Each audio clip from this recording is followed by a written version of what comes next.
Hey, folks, coming up on Roland Martin Unfiltered for Monday, May 13th, 2019. Sirius XM Radio responds to the Congressional Black Caucus's demand for more diversity in upper management and on their board of directors. We'll share that letter with you. Crystal Mason, the woman who was sentenced to 5 years in prison for illegally voting, is getting some major legal help with her appeal. The police officer accused of using a banned chokehold on Eric Garner in New York is finally facing a disciplinary hearing. The woman who tried to get a Metro worker fired in D.C. for eating on the train got fired from her book publisher for not minding her own damn business. We'll tell you about that story. Plus, in Memphis, Martavious Banks, the man who was shot by police, has been indicted, but the cops involved won't be charged for shooting him. And a Montgomery County Maryland police officer caught on camera using the N-word, while a black officer stood there and did nothing. It's time to bring the funk on Roland Martin Unfiltered. Let's go. He's got it. Whatever the miss, he's on it. Whatever it is, he's got the scoop, the fact, the fine. And when it breaks, he's right on time and it's rolling. Best believe he's knowing. Putting it down from sports to news to politics. With entertainment just for kicks, he's rolling. It's on go, roll, roll, y'all. It's Roland Martin, yeah. Rolling with Roland now. He's funk, he's fresh, he's real, the best, you know he's Roland Martin now.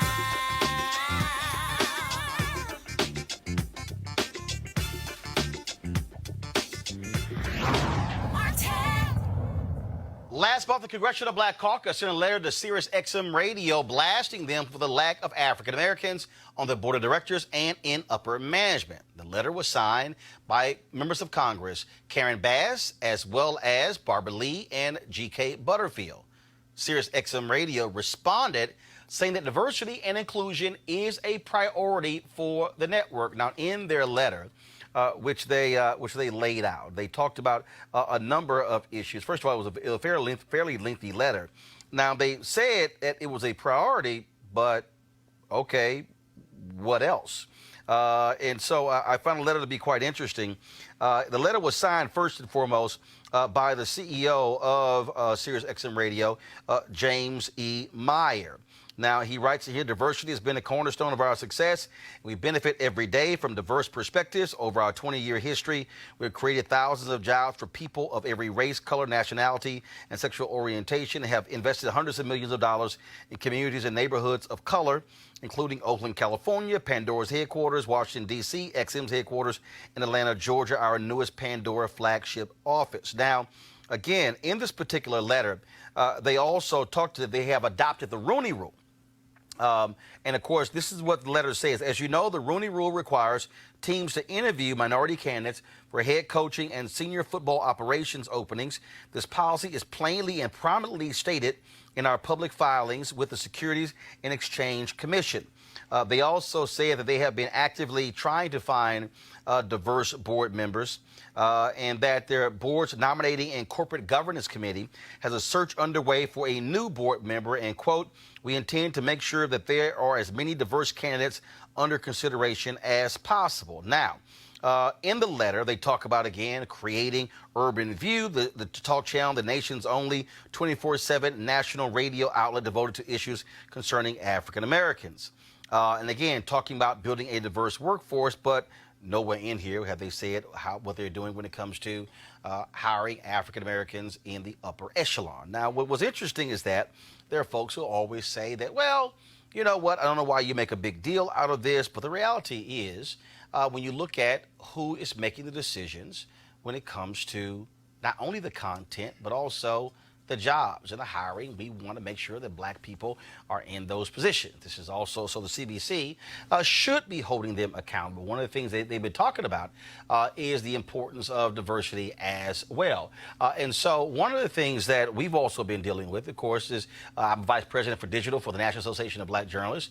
We also have been holding folks accountable, whether it's CNN, whether it's ABC, whether it's NBC, meeting with all of these companies, demanding to know when it comes to their hiring. hiring. And so I want to talk about this right now with my panel. Right now is Cleo Monago, socio-political analyst and activist, Robert Patillo, civil rights attorney. He joins me via Skype. Robert, I'll start with you. The CBC is using their clout, now the Democrats control the House, to call these companies out. They have created, Congresswoman Maxine Waters has created a subcommittee dealing with the issue of diversity, holding these publicly traded companies accountable and these corporations for issues of diversity. To me, and I'll go back to Maynard Jackson. He had the 3 B's, the ballot, the book, and the buck. Understanding how you use political power to impact economic power. That's exactly what the CBC is doing. Absolutely, and the CBC is serving one of their crucial roles, which is the role of oversight over these corporations. They use the public airways. They use our satellite system. They use infrastructure paid for by all taxpayers, and because of that, they need to be held to the same standard as other companies, ensuring minority inclusion and diversity. It's not enough to have a hip-hop station. It's not enough to have a talk station. We want to see who's on your board of directors, who's in your upper management, what is your pipeline issues, how are you reaching out to black colleges and high schools to ensure that you do create a situation where leadership in the future is more reflective of the audience and not simply old white guys sitting around making money off of black music, which is how things have been for the last century and a half. Let's move the ball forward. The CBC is doing exactly what they should be doing. Cleo, this is about, again, how you use power and to effect change. And so the CBC should be doing this.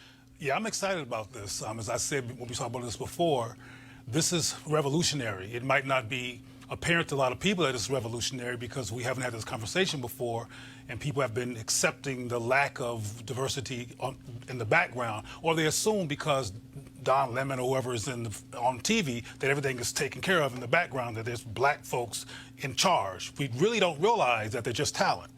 So I'm really excited that the CBC is doing this, and I'm eager to find out what the CNN's going to do. I've been listening with bated ear to see if they're going to make any changes based on the... They've done nothing. Well, I figured they weren't going to do They've done nothing. But I think it's important to figure out or to realize why they're not going to do anything, at least from my perspective. The media is used to push an agenda. It's used to create thought, group thought, national thought, citizen thought, and it's used to make people think a certain way. And white people benefit from those campaigns, so they're not willing to give up what they've used to control us. I mean, you might have seen the heightened of disproportionate interracial couples that are outnumbering black-on-black couples in the press. There's an agenda there from my perspective. So this is great. Hopefully, both the CBC as well as CNN and Sirius follows through with some kind of transformation. However, I'm concerned about tokenism. And Robert, I keep explaining to people, this is about quarters of power, not just at those companies, because other companies, when they're looking to hire people, they're looking at who's in the pipeline, who's in the chain. So if you are an executive vice president one place, you're being considered to be a president or a CEO somewhere else. Well, if you never get a chance to do that, you'll never be able to go up the chain of command. Well, it's kind of like the Rooney Rule in football. And they instituted this rule about a decade and a half ago, where even if you're not going to hire a black coach, you at least need to interview a black coach and a black person for that front office position, because it gets that person in front of those audiences, gets you into those corridors of power. It puts you in a position where maybe you don't get the job for the Steelers this year, but you might get the job for the Dolphins next year. And we have to do the same thing in corporate America, because many of these corporate boards, I spent years with the Rainbow Push Coalition, the Reverend Jackson and Janice Mathis in the Atlanta office, analyzing corporate boards, analyzing what they do. And it's very easy to put a smiling person of color out front to be your spokesperson, but when it comes down to making the decisions, deciding who's going to be your supply chain, what minority contractors you're going to be in, what are going to be the minority set-asides in your business, what's going to be your future diversity plan, there is often no plan for that.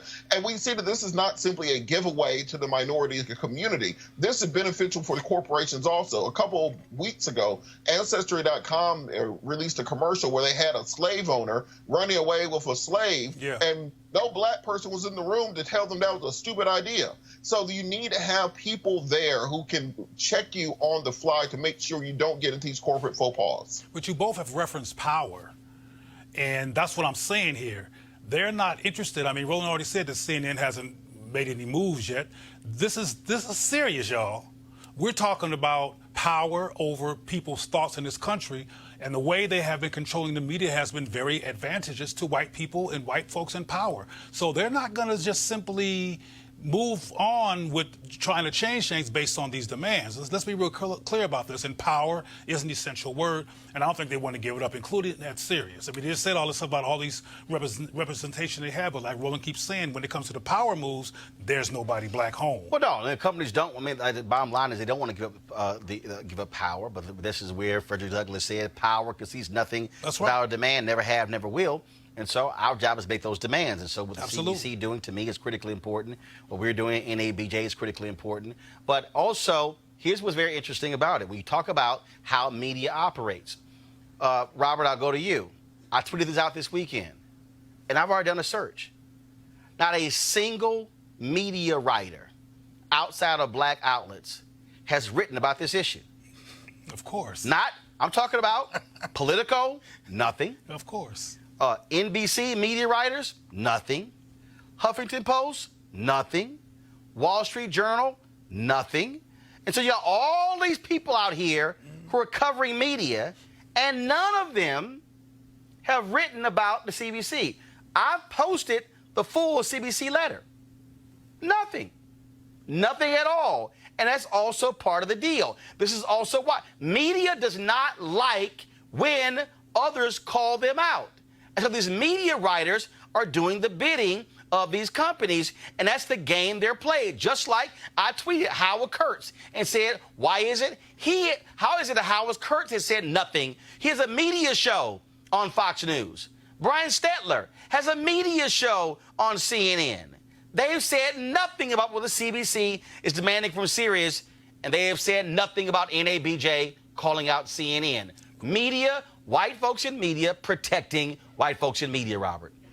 Well, one thing we have to understand about the democratization of information and media is that we don't have to stand by the legacy media and wait for them to report on things. We're no longer waiting on Walter Cronkite or Dan Rather. We can put our information out through your show, through our own outlets. This is why it's crucially important for us to control our own narrative, to control our own ability to get messaging out there. And on this idea of when will CNN do something, CNN's ratings are already below Swamp People on the History Channel in prime time. So if they haven't figured out yet they need to make changes, they need to listen to minority voices, then maybe that is what will finally get through their heads when they start hemorrhaging viewership as they currently are.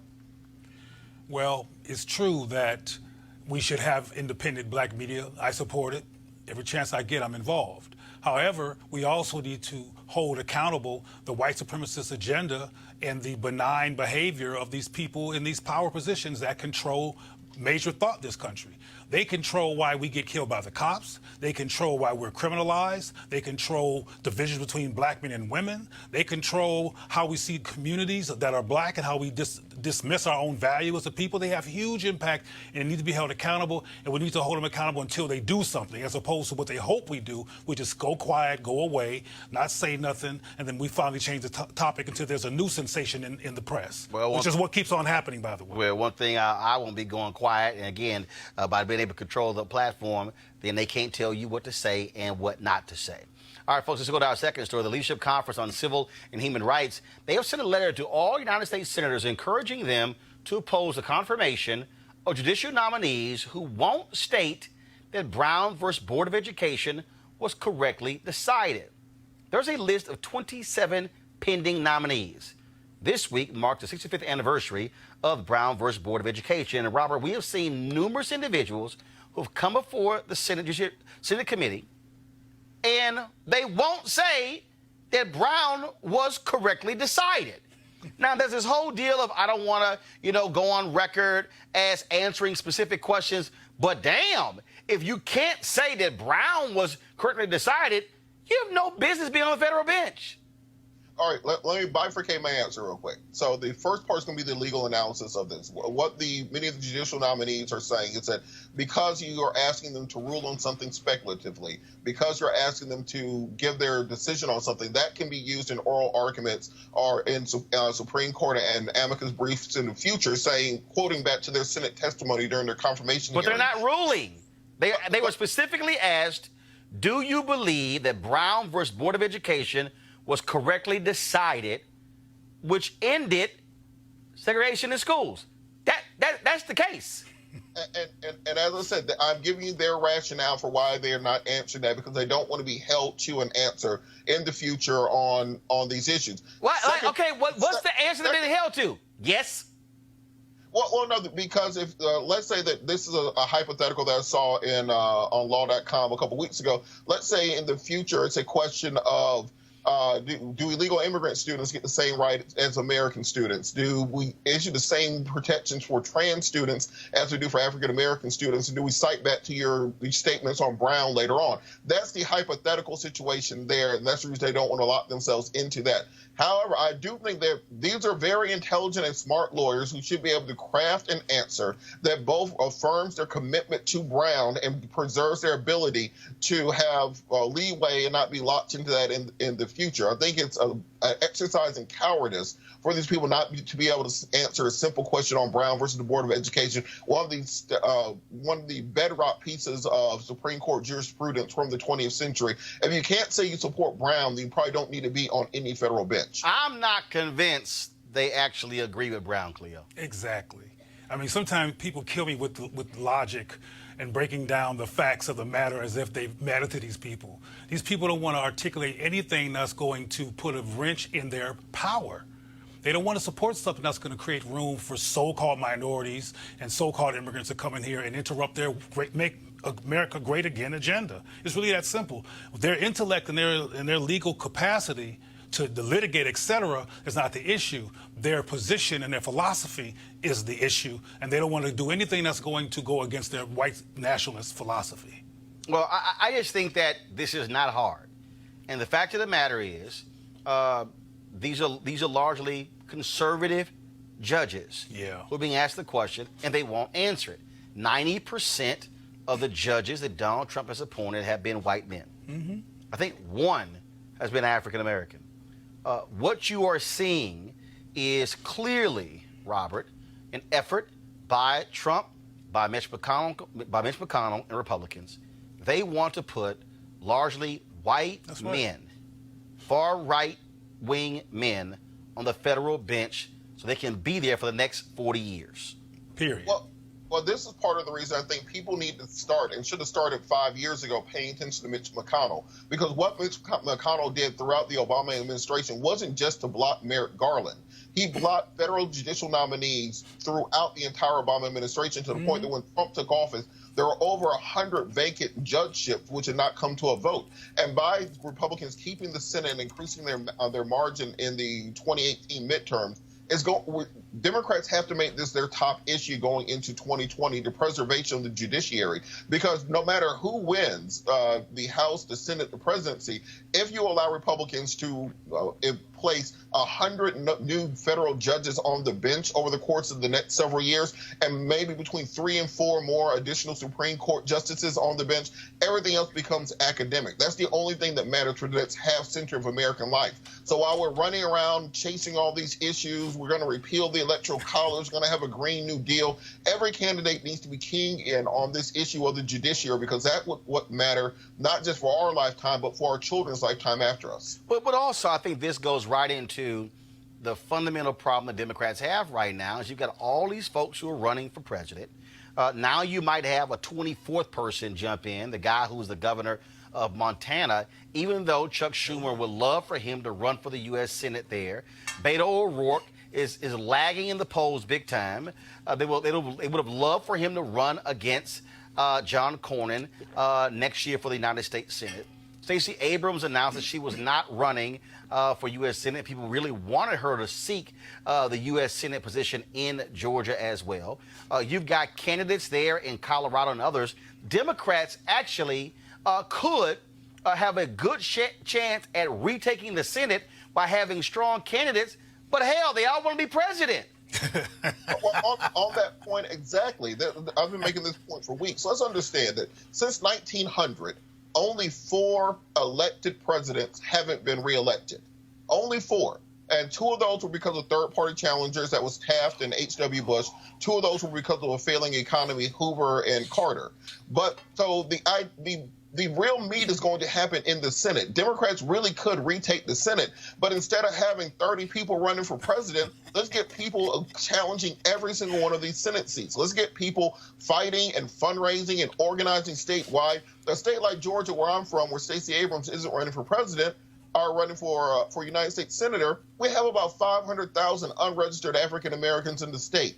Take the time between 2018 and 2020 to get as many black folks registered, as many young people registered as possible, and then get your candidates out there and run on a platform that can win. It seems like they don't want to win. It seems like they don't want to actually be able to govern, because regardless of who the Democratic nominee is, regardless if they're elected, if Mitch McConnell has a 60-vote majority in the Senate, you're not getting anything done, including Supreme Court, including judiciary, including regulations. You'll be a one-term, neutered, lame-dunk president from the minute you're elected. That's where the real meat and potatoes happens at.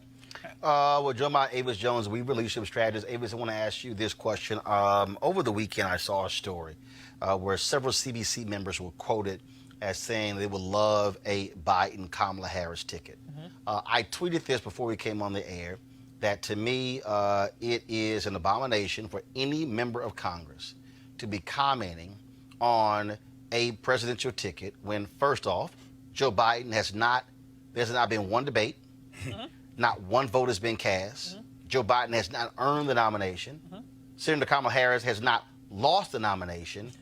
And so why in the hell is it this whole discussion now about, well, she would make a great presidential candidate, when the fact of the matter is, yes, Joe Biden is leading in early polls. This is May. A whole hell of a whole lot could happen over the next 6-7 months where this whole thing could be flipped. Yeah, absolutely. I mean, it's the poverty of low expectations. I mean, and I say that because, as you mentioned, Kamala's not running for vice president. That's right. She's running for president. And it's really a little condescending, I would argue, to sit here, because people were doing the same thing with Stacey, too. Why isn't it, well, hey, wouldn't it be great to have a Biden-Abrams ticket? And she came out and said, hey, I'm not running for second place. You know, and so it really is condescending. It's not strategic. But let's also think historically speaking, right? So when President Obama was first running as senator, the CBC wasn't behind him. He had to prove it. And that's fine. Every candidate has to prove it, right? He proved it by winning the first primary. Well, no, he had some CBC members who were backing him. But not the vast majority.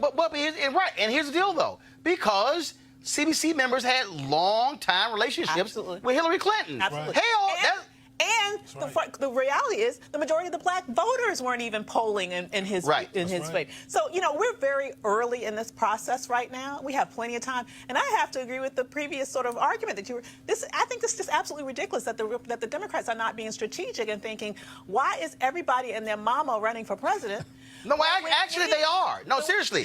Senator Chuck Schumer, Tom Perez are. The problem is you got all these arrogant white guys who all think they can be president, Cleo. And look, we're already seeing Beto O'Rourke is talking about restarting his campaign. Dude, you on the cover of Vanity Fair. You got all this coverage, and you're hovering around 2%. How about this is the reality? Sorry, you ain't it. This guy from Montana, he's trying to hop in. I'm like, really? Where the hell are you coming from? And then we get this whole idea of, which I still believe it is insulting, okay, electability. Because this whole notion that, well, look what happened to Hillary, a woman can't beat Trump. Trump only won by 77,000 votes. He lost the popular vote. A woman did beat Trump. Right, but that Trump is in office, given the kind of person Trump is, which is kind of a child in chief, he has lowered the maturity level of the culture of the presidency. So people are like on the high school or junior high school field with their marbles. Everybody wants to play marbles. Everybody wants to get in there. And it's become, from my perspective, almost an adolescent joust as opposed to a serious strategy to win the White House in powerful ways. Because you mentioned earlier, both of you and Robert both mentioned about how the Democrats are not stepping up. Well, somebody needs to ask them, why are you not stepping up? You know, what's going on? Ask whoever. They all actually, I'm telling you, all these white guys actually think they could be president. Well, why shouldn't they? Senator Chuck Schumer has been, he leaned on O'Rourke. Don't run for president, run against Cornyn. He did. He leaned on this guy in Montana. he's leaned on the guy in Colorado. I mean, he's like, and They they're want sitting white there. men to run. They want white men to run. Right, and which brings me right. I want to bring this up. So Politico has this story up right now. It's called "The Epitome of Privilege: Booker Supporters Seethe Over Buttigieg Mania." The two presidential contenders boast some of the same credentials. So why is Mayor Pete getting all the attention? Now, first of all, Robert, let's just be real clear, okay? Media loves new. Okay, here you got a mayor of a small city who's gay, who's married, and he speaks I don't know how many languages. Media loves what's new. So this is no shock. But here's the flip side, and I ain't got no problem saying it. Senator Cory Booker has not elevated his game. That's true. Well, on that point, I agree with you completely. And this whining to the refs thing, and I'm sorry about your Houston Rockets, but what they did the first game was whine to the refs. Robert, who's your team? We rebuild it. Robert, who's your team? Here we go. Robert, who is your team? Atlanta Hawks. Did y'all make the playoffs? No, we ain't made no Shut playoffs. the hell up then. But we digress. Yeah, you're right. I advise you, don't bring up the Rockets if your punk ass team did not make the playoffs. Now move along. The point is, go ahead. It's your fault, The point Robert. is, when you have Cory Booker whining to the refs, talking about privilege, and why ain't you paying more attention to me? On the policy front, Elizabeth Warren is killing the whole field. Sure, On the that's right. excitement front, you got Mayor Pete killing the field. There's no mandate for Cory to run. There's no constituency behind him. I don't know what his true issues are that he's running on. I should be his natural demographic that he's appealing to. I can't tell you nothing about him. But the fact is, there's still 8 white guys who are polling lower than him. So instead of crying and whining about white privilege and why do they like Buttigieg, figure out what you can do to set yourself apart from the rest of the field and quit trying to work the refs. That's what you think he's doing. Well, here's the deal. I do concur with the amount of attention these white boys are getting over women in the race. If you look at, yeah, absolutely. Elizabeth Warren is dropping policies like Tupac was dropping mixtapes. I mean, it's just constant. And so, yeah, Harris is trying to vie for it as well. And again, because we have to also understand the dynamics here. And that is what you have here. You got mostly white boys who are in media. Most of the people who cover politics are white boys. Okay, that's what's going on here. So, so we can't just deny the reality of what's happening here. But I think we have to be real about what we're facing here in terms of media. And yeah, Buttigieg is getting all this attention. I don't understand why. And sure, he's out there raising money. But again, getting lots of attention is one thing.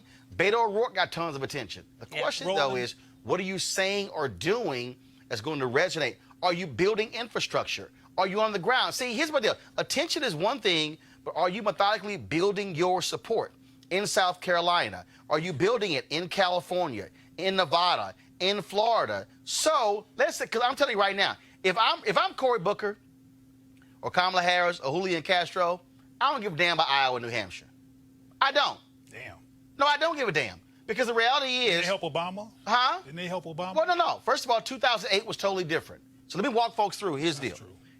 So Iowa was 90% white. New Hampshire is about 94% white. The reality is that's not how you're going to win. Okay? So second of all, I can also concede those states. By the time Iowans vote in the first caucus, California would have already started early voting. So if you're running, you can say, you know what, y'all can spend all your time in Iowa. I'm going to go over here. And then you can look. I remember the year Rudy Giuliani ran, and of course, he waited till Florida. It was the dumbest decision in the world. But this year, the rules are totally different because of how they moved up. And so the old rule of when Iowa set the stage, which sets the next stage up, even for Obama, that's now out. That's now out because how the rules have been changed, where really the first, I dare say, 6 to 8 states will determine who stays in the game. So you can pretty much skip Iowa and New Hampshire. You can focus on California, Nevada, South Carolina, and still do well. However, Iowa helped to determine the relevance of the black candidate because they were majority white, and they supported the black candidate. And that shifted people's perspective on the Congress, on everything. But also, there's some black people running now, too. No, you're very true. But Iowa also made a difference because it exposed Hillary Clinton as vulnerable. He beat her in Iowa. That's right. That was also the dynamic there that I think that was different. So I get that. I'm just saying, as I look at coverage, as I look at how folks are paying attention, at the end of the day, if I'm Senator Cory Booker, I'm not bitching and moaning about coverage. I'm building infrastructure. Better be building it. I'm building ground game. Gotcha. Because you can't get a single vote based upon a newspaper article. Right. If I got ground game, I can beat all your, glorious coverage. Here's the thing: if I was him and any other, and Kamala and any of them, listen, don't worry about Buttigieg, whatever his name is. Here's the thing: it's a grand opening, grand closing situation. Because the minute he gets to South Carolina, his ass is going to be off the. He's just going to be gone. He's going to be gone. He has some serious problems with his constituency because they are overwhelmingly white. Black folks don't know him, and what we do know about him, we don't like. I mean, there's just one problem after the other with him. This issue of the All Lives Matter thing, which he now claims he didn't understand what that means. Yes, I don't believe that. His boo? Remember his boo? I don't know about the boo. That was to get the black vote. But the issue with when he fired the black sheriff, for example, and all of the cover-up that's going on right now in terms of the tapes in his own administration, the degree to which the black community in his own city don't like him and are polling against him because they said that he has done nothing for them. In fact, their economic situation is worse than it has been previously. But here's the piece where we are, Robert. It's real simple. The first debate isn't until next month. I mean, here's the deal. If you're Senator Cory Booker, go to that first debate, kill it. Game changes. Go to the second debate in July, kill it. Game changes. I got to remind people, Obama was down 20-plus points to Hillary Clinton in August of 2007, and it wasn't until there was a debate that I believe was in October of 2007, where Hillary Clinton screwed up the question related to driver's licenses for undocumented workers, and that was the opening, where the crack was open, that Obama was able to get into and then be able to bring those numbers down. As late as August, he was down 20-plus points. It's way too early for all this nonsense. Robert, final comment on this. Well, not just that. Booker's competition isn't Buttigieg. Booker's competition is Kamala Harris, because one of them has to win South Carolina to have a compelling case going into Super Tuesday. And thus far, Kamala has smoked Cory in every turn. At that bar hearing, Cory Booker looked like he was holding Kamala's purse next to her. He needs to make sure that he can stand up and can make a compelling case for himself. Otherwise, he's running to be Kamala Harris's attorney general, not to be the next president. Well, here's the other deal. Again, very simple. The reality is this here, and I keep trying to explain to people this here. I'm tired of all these fools out here who act as if black people don't know what the hell they're doing. Black people are some of the smartest voters in the world. Black folks want to see Trump lose. Early polling right now shows Joe Biden with a commanding lead in South Carolina. Why? Because of African Americans.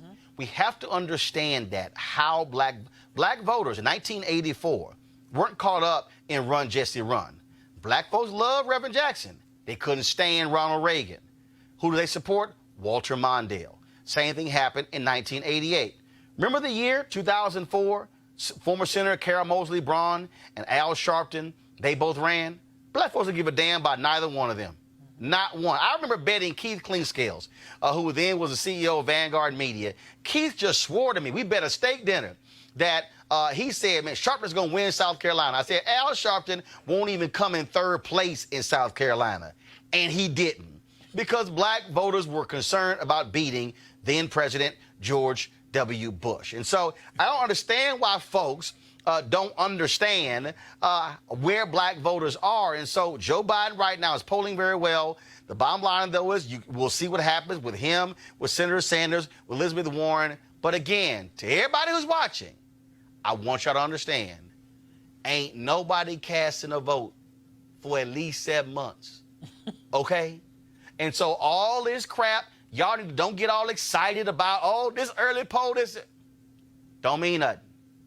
because until you have debates and then they begin to go head to head, then you're going to see the real thing happen. So we'll let y'all know what's going on. Hey, the Texas ACLU and the Texas Civil Rights Project have joined attorney Kim Cole in getting her efforts to get a new trial for Crystal Mason. Crystal, of course, was a black woman sentenced to 5 years in prison for illegally voting for violating her parole.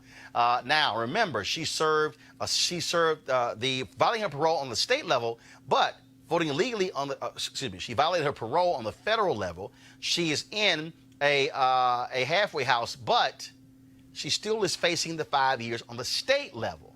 Crystal and her attorney will be joining us right here, Roland Martin Unfiltered, on Wednesday. All right, folks, going to a break right now. We come back. We're going to talk about New York City. Finally, the cop who killed Eric Garner facing a hearing. I'll tell you all about it when we come back on Roland Martin Unfiltered. You want to check out Roland Martin Unfiltered? YouTube.com/Roland S. Martin. And subscribe to our YouTube channel. There's only one daily digital show out here that keeps it black and keep it real. It's Roland Martin Unfiltered. See that name right there? Roland Martin Unfiltered. Like, share, and subscribe to our YouTube channel. That's YouTube.com/Roland S. Martin. And don't forget to turn on your notifications so when we go live, you'll know it. You want to support Roland Martin Unfiltered? Be sure to join our Bring the Funk fan club. Every dollar that you give to us supports our daily digital show. There's only one daily digital show out here that keeps it black and keep it real. It's Roland Martin Unfiltered. Support the Roland Martin Unfiltered daily digital show by going to RolandMartinUnfiltered.com. Our goal is to get 20,000 of our fans contributing $50 each for the whole year. You can make this possible. RolandMartinUnfiltered.com.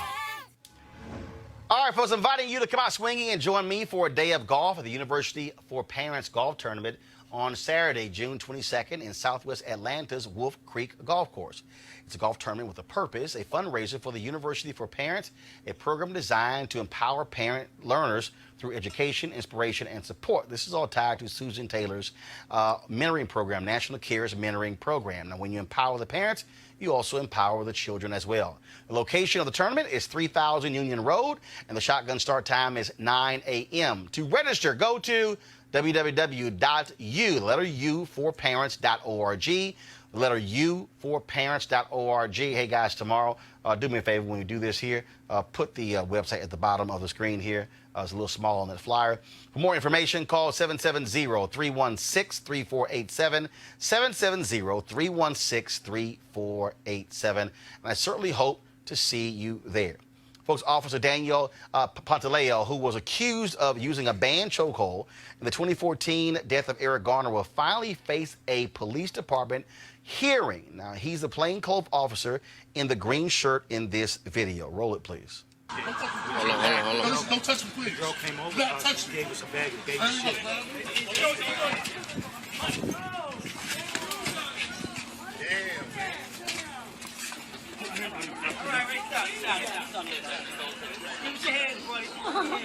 Put your hand behind your back. I can't breathe.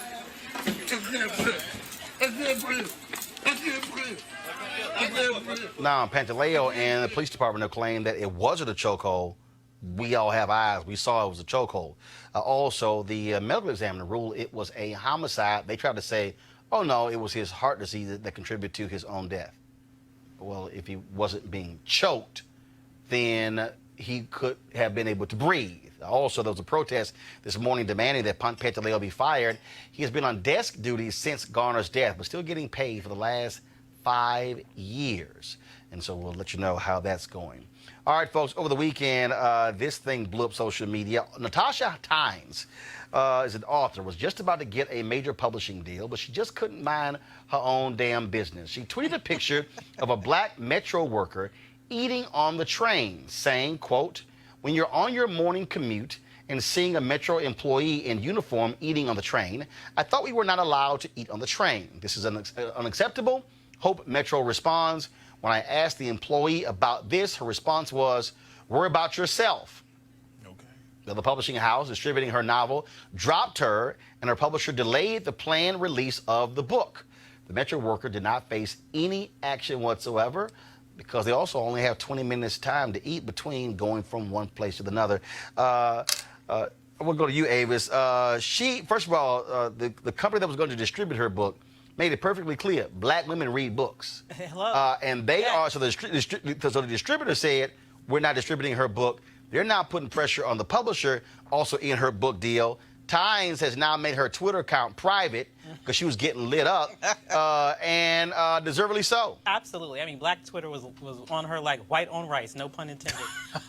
It was absolutely poetic justice to see that. And I think really one of the things that people pounced on her about, not only because, quite frankly, this was none of her business and this woman was working, and you don't know her situation. She only had a few minutes to eat. You don't know how long she had been working, how much longer she had to work before she could get some food. People were upset because if you went to her Twitter account, she was publicizing the fact that here she is, a woman of color, and you should support women of color authors. And here she is trying to get another woman of color, a black woman specifically, fired. That's the whole point of that tweet. Let's just be very real about that. So the hypocrisy of that, I think, is something that people pounced on, and I'm glad that her publishers and her distributor reacted in the way that they did. Robert, it was pretty funny, again, seeing the reaction. I mean, it was swift. It was fierce. She deleted the tweet, said she apologized. Oh, but it was a little too late. Well, one thing that people need to understand, we're a couple of decades into this social media world. We should all understand now how these things work. You're not the first white woman or the first woman to try to bust out black folks for no apparent reason. Mind your business. She wasn't tearing up the train. Plenty of things happen on the metro that is worth a tweet. Someone eating their lunch is not it. I'm glad she learned her lesson. Hopefully it's going to have long-term permanent ramifications. But I think the publisher and the distributor did the right thing. I think the best thing she can do is find that worker and take her out to lunch and apologize for what she did.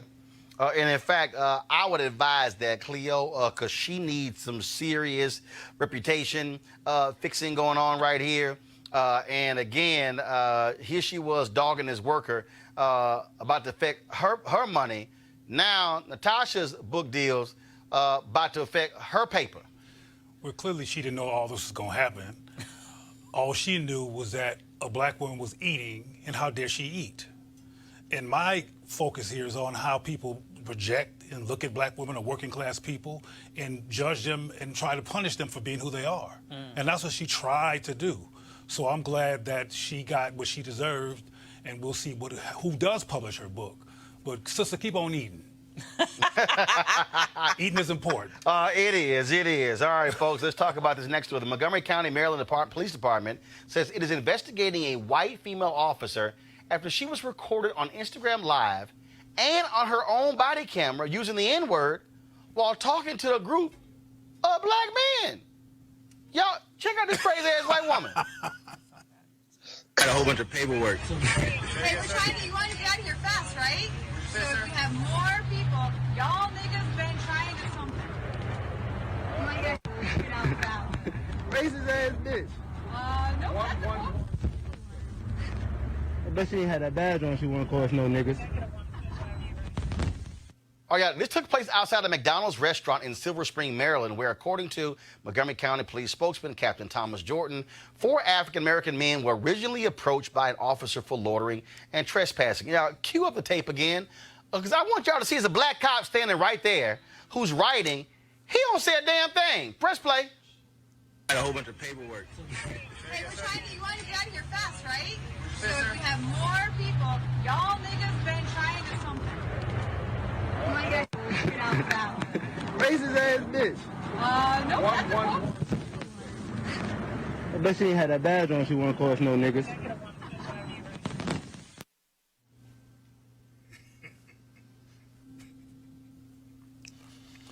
Well, Lord have mercy. another white woman freestyling. You know, but the issue, though, like you already raised, Roland, is that the brother was sitting there, he didn't miss a beat.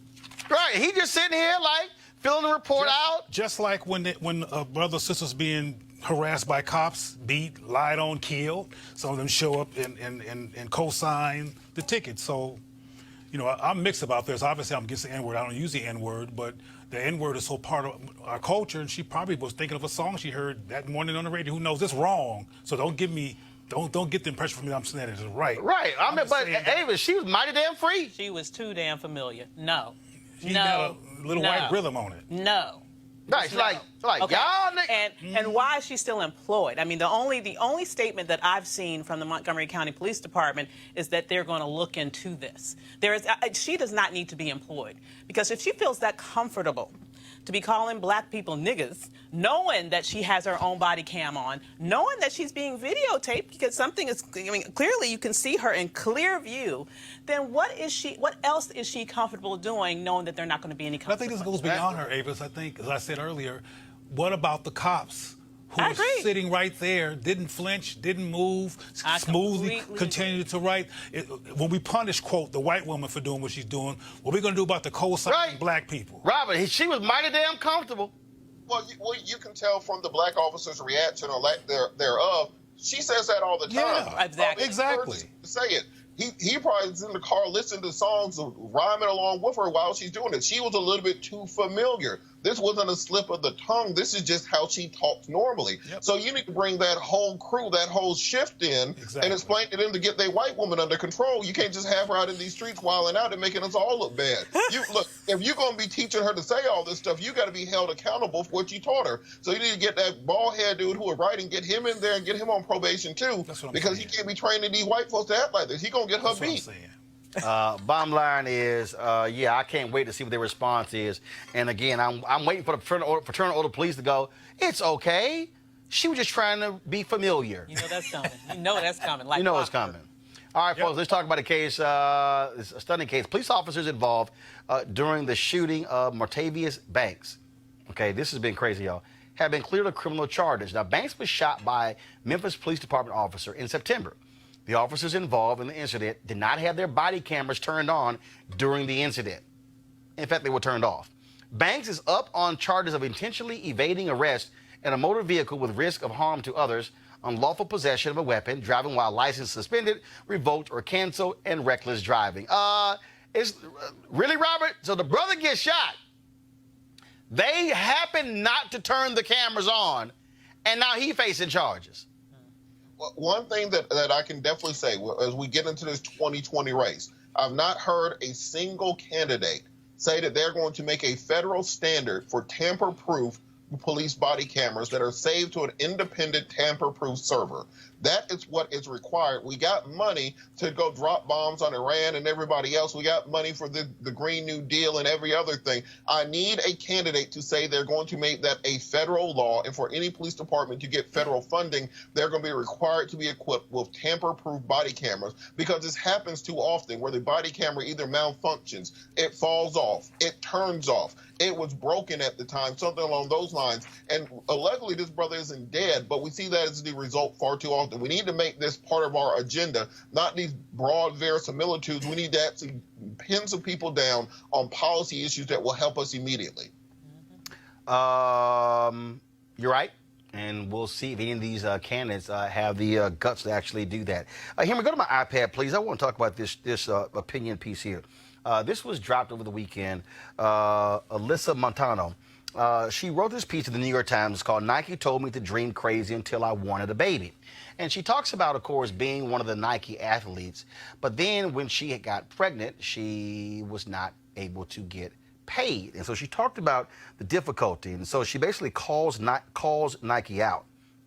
And she said it's just advertising. She says that the best of the best can supplement that income with prize money from winning races outright, but the majority of athletes, who are often the breadwinners for their families, sign exclusive 5- or 6-figure deals that keep them bound to a single company. For the vast majority of athletes, the sport is a way to earn a decent living by doing what they love and excel at. They don't get rich. But she says that look, it changes. This is what she says is interesting. Now, remember when Beyonce met with Reebok and they didn't have anybody who looked like her? She like, I'm out of here.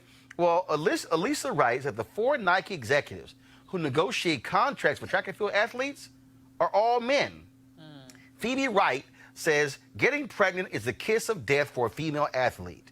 Said Phoebe Wright, who was a runner sponsored by Nike from 2010 through 2016. There's no way I'd tell Nike if I were pregnant.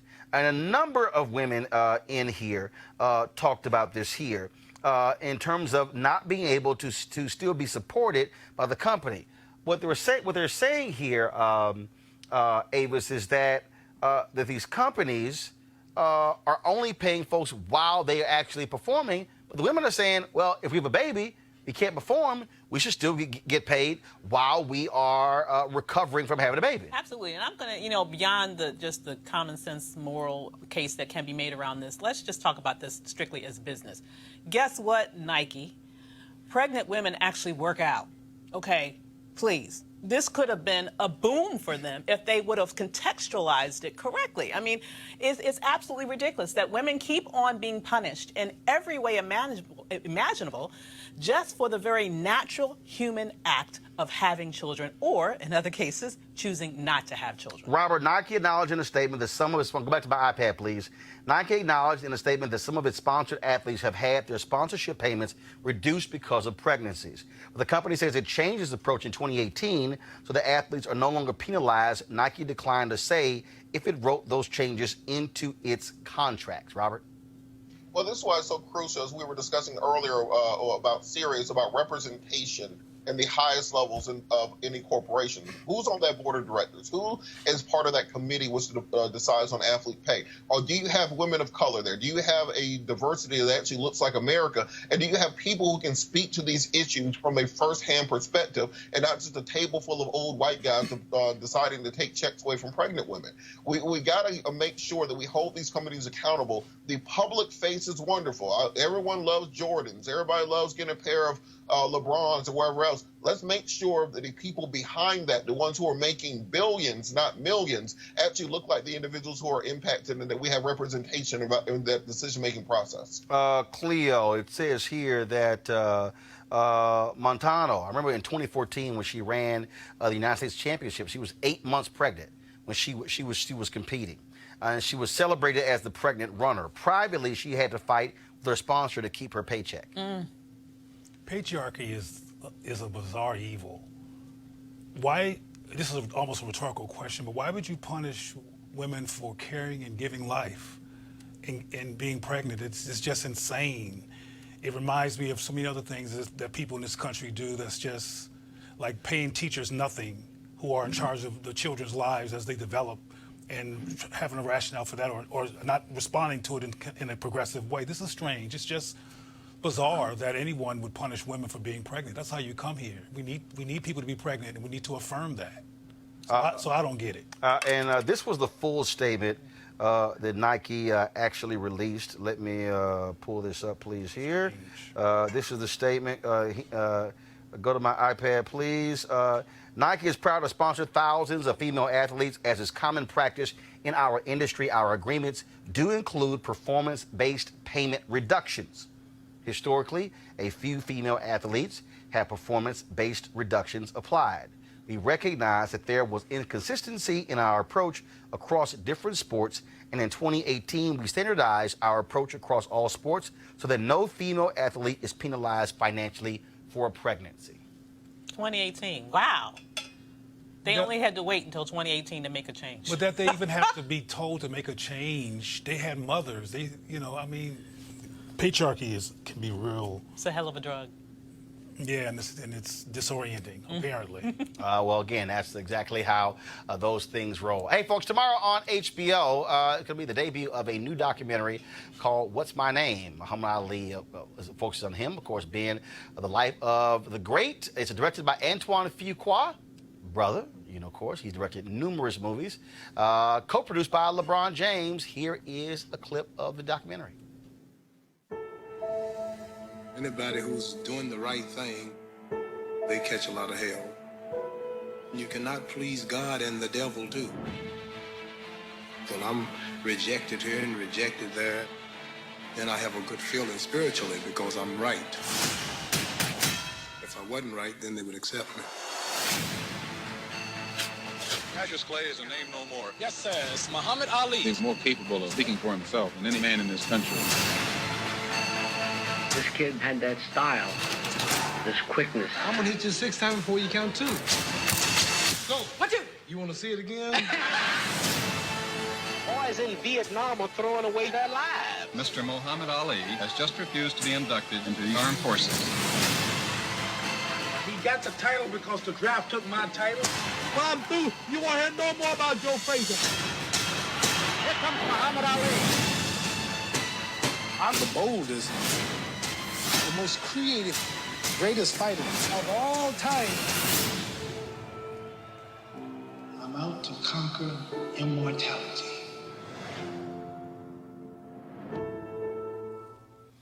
What's My Name? Muhammad Ali debuts Tuesday, May 14th at 8 p.m. on HBO and streams throughout the entire month. Robert, I want to go to you. It's still interesting to me how America is just so fascinated with Muhammad Ali, but gets really pissed off when black athletes today actually have the audacity to speak out on issues, to say, I'm not going to go to the White House because you've got a deplorable person who is sitting in the Oval Office. You look at Colin Kaepernick, all of these scrubs still being signed by NFL teams, and not one team will actually even bring him into training camp. America loves to, again, lift somebody up, but they don't really like it in real time when black athletes speak up. Well, what people really enjoy is his story. They love being able to make up a story about somebody, co-opt their agenda, whitewash it, and then reuse it and repackage it for their own purposes. So whenever you hear somebody say that they love Muhammad Ali and hate Colin Kaepernick, in 20 years, they're going to tell you how much they love Colin Kaepernick the entire time. The same thing where now you're hearing white conservative Republicans quoting Dr. King all the time, because now they're able to take his message, whitewash it, co-opt it, repackage it, and send it back to you like you foolish. I've even started to hear conservatives quoting Malcolm X because part of what he said fits their agenda. And so you cannot allow other people to control your history, control your knowledge, control your understanding of what actually happened. And we need to hold people's feet to the fire. When they say shut up and dribble now, we have to make sure that they cannot come right back after it and say how much they love Muhammad Ali and many of the activists in the 1960s. The battle never ended. The characters change. The combatants change, but the battle continues. And we have to make sure that these same people can no longer just switch sides as it's convenient to them. What you got here, Avis, is simple. That is, America wants to praise you after the fact. When you're going through hell, he was vilified. Absolutely, and he was exactly right in his own words in terms of when he was standing up by his moral principles and he was standing up with right. At that time, as you mentioned, people, the vast majority of the American public, was vilifying him. And as was just mentioned, it's when you have decades that go past, people can then pick and choose. And when he's, quite frankly, was unable to, because of his Parkinson, to really be able to verbalize his opinions as powerfully as he had in his younger years, his whole history had been whitewashed. And so, you know, it's a pet peeve of mine that I do hear people who will, on the one hand, they'll talk about Muhammad Ali, they'll talk about MLK, but on the other hand, you're right, they'll castigate the very people in real time who are the people that those two men would have stood up for and been right beside if they were here today. Well, when Colin Kaepernick dies, he'll get a movie. And my point is that when black truth tellers are alive, Muhammad Ali, Marcus Garvey, Malcolm X, Martin Luther King, they're vilified. When they can't speak for themselves, they become ghosts and legends, then we raise them up because they're not a threat anymore and they can't come back and re-articulate the power of their words anymore.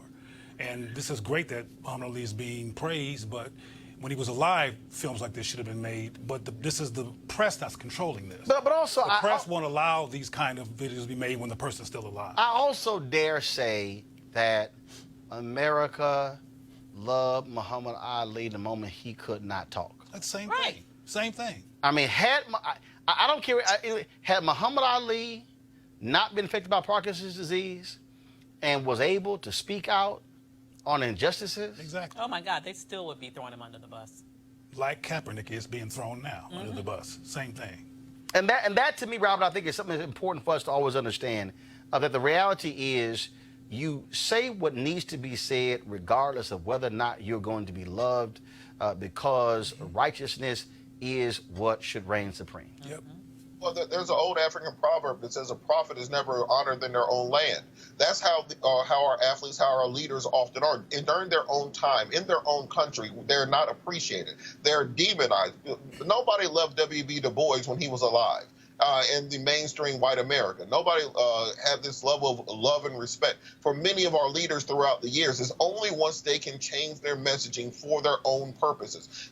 It's kind of like a bad preacher on Sunday, where he can pick and choose parts of the Bible to make his own story. He can go to Jonathan and say, "When you," and then Ezekiel and say, "Give me," and then go to Luke and say, "Money," and then make the whole sermon about giving me money. That's how these people do with our leadership, where they pick and choose parts of what they say to bring out the point they're trying to make. We have to dominate our own education and our own history. Don't make Black History Month just February. Make it 365 days a year. Don't worry about the schools and McDonald's doing it. Do it for your own children, your own family, so they know the real story when they go into the real world. All right, then. All right, folks, I'm sitting here wearing this T-shirt this weekend. I flew to St. Louis to watch Tyler Perry's final Medea play. It's only they've been traveling since January. 112 sold-out shows across the country. St. Louis was jam-packed, sold out as well. They're going to be in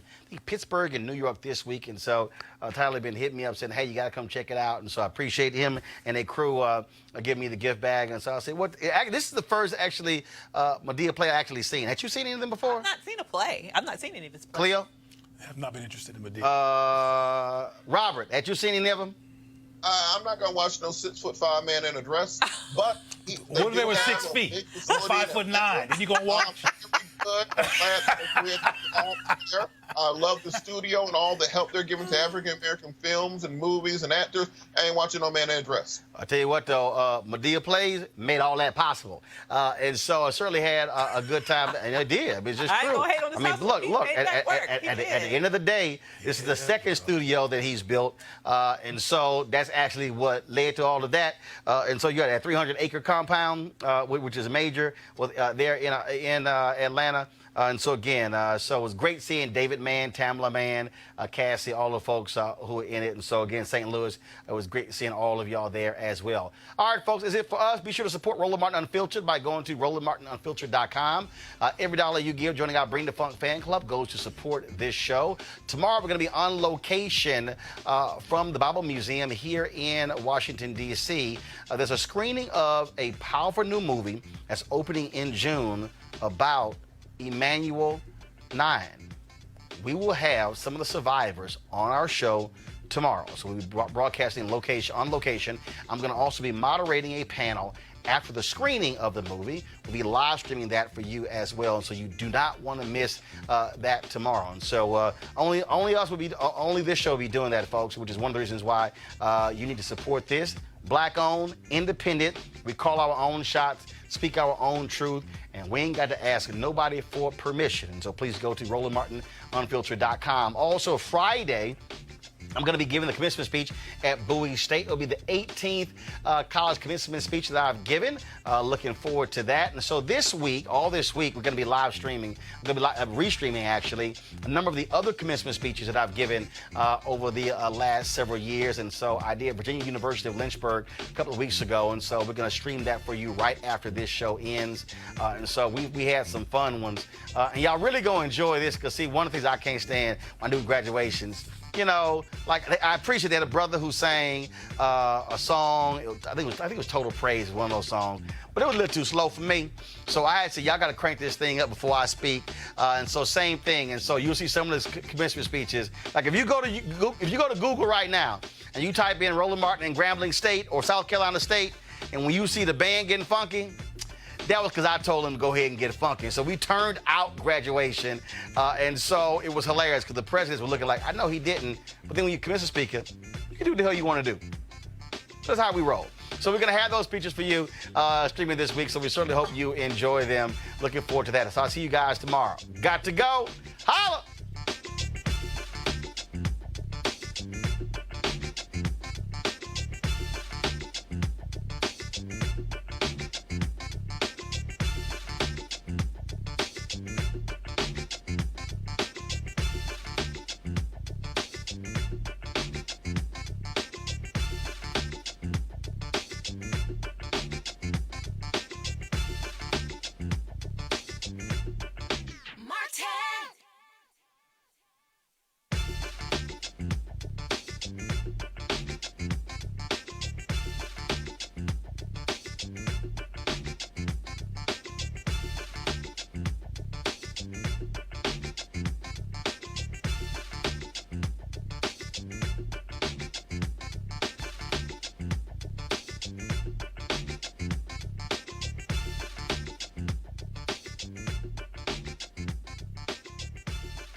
You want to check out Roland Martin Unfiltered?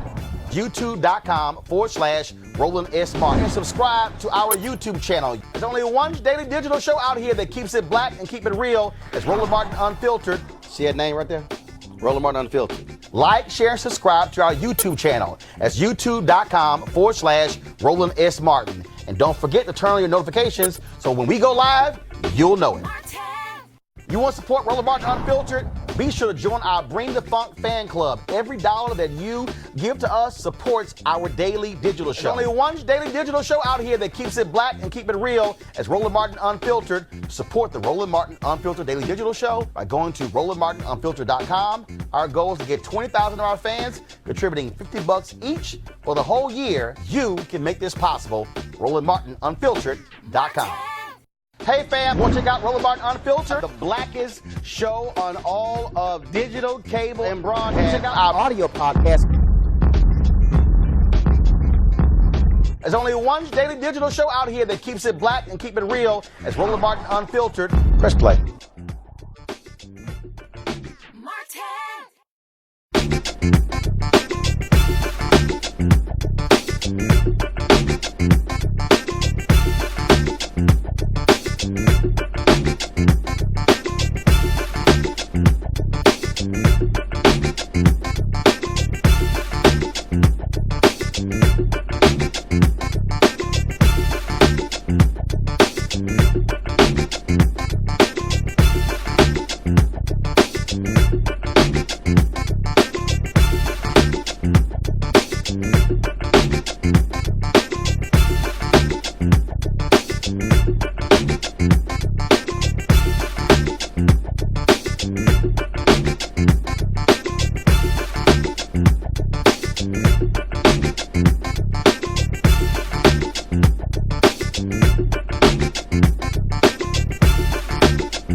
Hey fam, want to check out Roland Martin Unfiltered? The blackest show on all of digital, cable, and broadcast. Check out our audio podcast.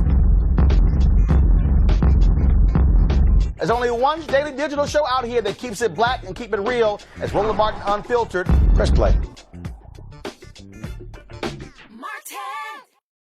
You want to support Roland Martin Unfiltered?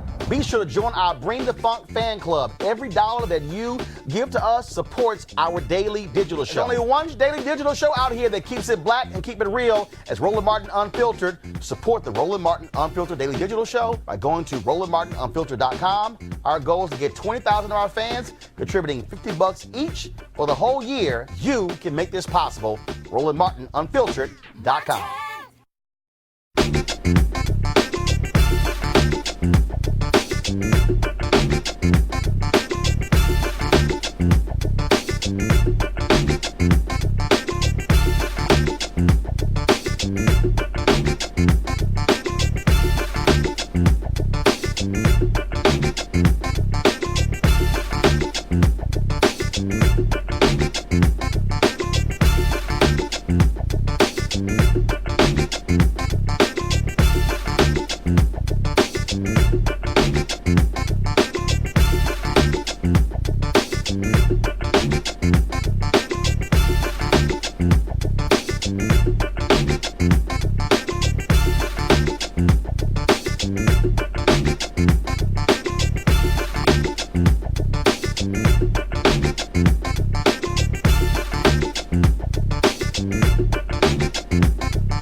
Want to check out Roland Martin Unfiltered?